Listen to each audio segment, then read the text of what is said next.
തരുൺമൂർത്തി സംവിധാനം നിർവഹിച്ച മോഹൻലാൽ ചിത്രം തുടരും മലയാളത്തിലെ എക്കാലത്തെയും വലിയ വിജയ ചിത്രങ്ങളുടെ നിരയിലാണിന്നുള്ളത്. 2025 ഏപ്രിൽ 25-നാണ് തുടരും തിയേറ്ററുകളിലേക്ക് എത്തിയത്. എമ്പുരാന് വലിയ രീതിയിലുള്ള പ്രീ റിലീസ് പബ്ലിസിറ്റി ഉണ്ടായിരുന്നെങ്കിൽ അത്രത്തോളം പ്രൊമോഷനോടെയല്ല തുടരും പ്രേക്ഷകരിലേക്ക് എത്തിയത്. ചിത്രത്തിന് വലിയ രീതിയിൽ ലഭിച്ച മൗത്ത് പബ്ലിസിറ്റി ബോക്സ് ഓഫീസിലും പ്രകടമായിരുന്നു. ബിഗ് ബജറ്റ് ചിത്രങ്ങൾക്കും വൻ ഹൈപ്പിലെത്തുന്ന ചിത്രങ്ങൾക്കും റിലീസ് ദിനത്തിന് ശേഷം കളക്ഷനിൽ ഇടിവ് വരുന്ന കാഴ്ചയാണ് സാധാരണ ഉണ്ടാവാറുള്ളത്. എന്നാൽ മോഹൻലാൽ വിസ്മയമായ തുടരും OTT-യിലേക്ക് എത്തുന്നതിന് മുൻപ് വരെ മികച്ച കളക്ഷൻ നേടിയിരുന്നു. മലയാളത്തിലെ പല റെക്കോർഡുകളും തിരുത്തിക്കുറിച്ചാണ് തുടരും ജൈത്രയാത്ര നടത്തിയത്. 6 ദിവസം കൊണ്ട് 100 കോടി ക്ലബ്ബിൽ ഇടം നേടിയ ചിത്രത്തിൽ മോഹൻലാലിന്റെ പ്രകടനത്തെ ആരാധകർ വാനോളം പുകഴ്ത്തി. അങ്ങനെ 36-ാം ദിനമാണ് ചിത്രം ജിയോ ഹോട്ട്സ്റ്റാറിലൂടെ OTT-യിലേക്ക് എത്തിയത്. വൻ തുകയ്ക്കാണ് ചിത്രത്തിന്റെ OTT റൈറ്റ്സ് ഹോട്ട്സ്റ്റാർ സ്വന്തമാക്കിയത് എന്ന റിപ്പോർട്ടുകളും പുറത്തു വന്നിരുന്നു. തിയേറ്ററുകളിലെയും OTT-യിലെയും സിനിമകളുടെ സ്വീകാര്യതയിൽ പലപ്പോഴും വ്യത്യാസമുണ്ടാവാറുണ്ട്. തിയേറ്ററുകളിൽ മികച്ച അഭിപ്രായം നേടിയ ചിത്രങ്ങൾ എന്നാൽ OTT-യിലേക്ക് എത്തുമ്പോൾ സമ്മിശ്ര പ്രതികരണങ്ങളിലേക്ക് ചുരുങ്ങാറുണ്ട്. അതുപോലെ തന്നെ സമ്മിശ്ര പ്രതികരണങ്ങൾ തിയേറ്ററുകളിൽ നിന്ന് നേടിയിട്ടുള്ള ചിത്രങ്ങൾ OTT-യിലേക്ക് എത്തുമ്പോൾ മികച്ച അഭിപ്രായങ്ങളും നേടിയിട്ടുണ്ട്.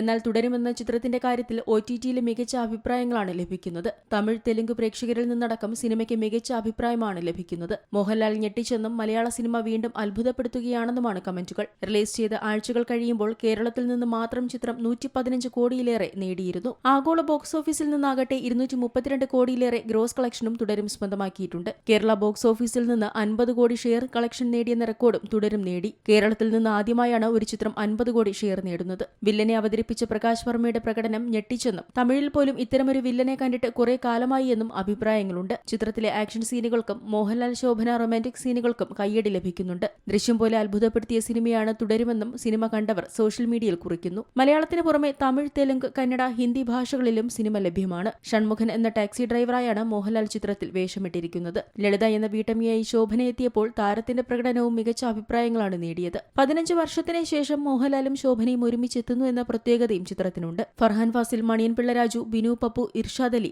ആർഷ, കൃഷ്ണപ്രഭ, പ്രകാശ് വർമ്മ, അരവിന്ദ് എന്നിവരാണ് ചിത്രത്തിൽ മറ്റു കേന്ദ്ര കഥാപാത്രങ്ങളെ അവതരിപ്പിച്ചത്. രജപുത്രയുടെ ബാനറിൽ M. രഞ്ജിത്താണ് ചിത്രം നിർമ്മിച്ചിരിക്കുന്നത്. KR സുനിലിന്റെ കഥയ്ക്ക് തരുൺമൂർത്തിയും KR സുനിലും ചേർന്നാണ് തിരക്കഥയൊരുക്കിയത്. ഷാജികുമാർ ഛായാഗ്രഹണം നിർവഹിച്ച ചിത്രത്തിന്റെ എഡിറ്റിംഗ് നിഷാദ് യൂസഫ്, ഷഫീഖ് ബീബി എന്നിവർ ചേർന്നാണ് ചെയ്തത്. Entertainment desk, Zee Malayalam news. ഏറ്റവും പുതിയ വാർത്തകളും വിശേഷങ്ങളും വിരൽ തുമ്പിലറിയാൻ സീ മലയാളം ന്യൂസ് എല്ലാ ഡിജിറ്റൽ പ്ലാറ്റ്ഫോമുകളിലും ലഭ്യം.